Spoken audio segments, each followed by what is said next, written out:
call Cliff Barthorn. Thank you, Mr Speaker. It's my intention to split this call with Mojo Mathis from the Green Party. Mr Speaker, taloha ni. It is a privilege to take a call in this final stage of a historical moment, not just for this Parliament, lesbian, gay, bi and transsexual community, but also for our country. I wanted to take this opportunity because there's more than one Pacific perspective in this House and in our country. To my fellow Pacific members of Parliament, I respect your choice. To those in the Pacific community who oppose this bill, I respect your beliefs.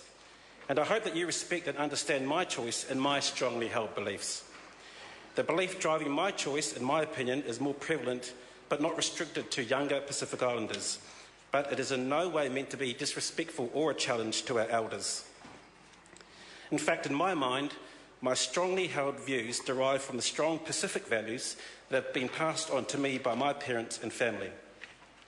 I am proud to support this bill.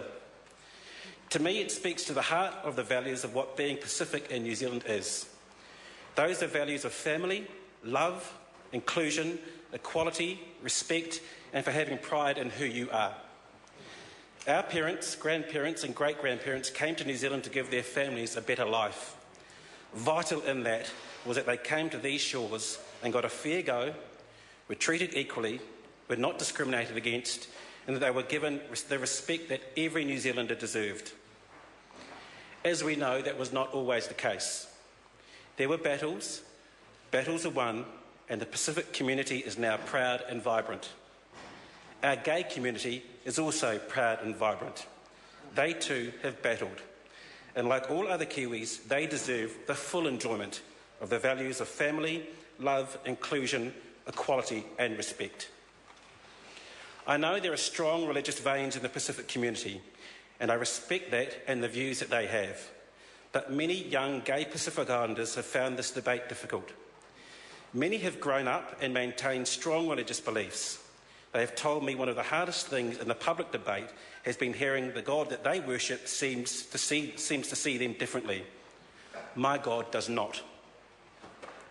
I hope that our community can embrace that there are many in our families who on a daily basis struggle to be openly who they are. For cultures whose very survival relies on pride of identity, cultures and language and being proud of who we are, we need to let our youngsters know that in every respect they should be proud of who they are and we are proud of who they are. Locally, can I thank all those who respectfully gave their opinions both for and against. In particular, can I thank Pastor Ken Roach from the Porirua Elim Church. We both discussed, dissected and disagreed, but it was always respectful. The Government Administration Select Committee, led by the Honourable Ruth Dyson, strengthened this bill to address many issues that church leaders like Ken held.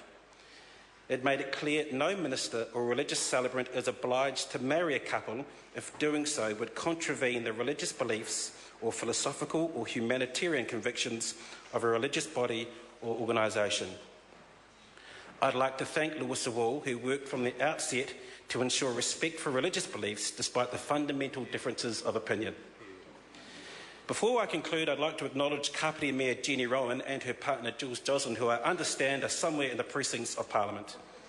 They have been at the forefront of this long-running issue because the courts denied them their right to marry.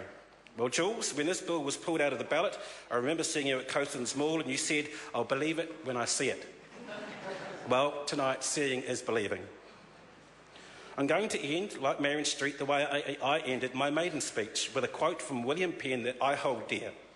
It reads, "I expect to pass through life but once. If, therefore, there be any kindness I can show or any good thing I can do to any fellow being, let me do it now, and not defer or neglect it, as I shall not pass this way again." Mr Speaker, tonight this House will do that.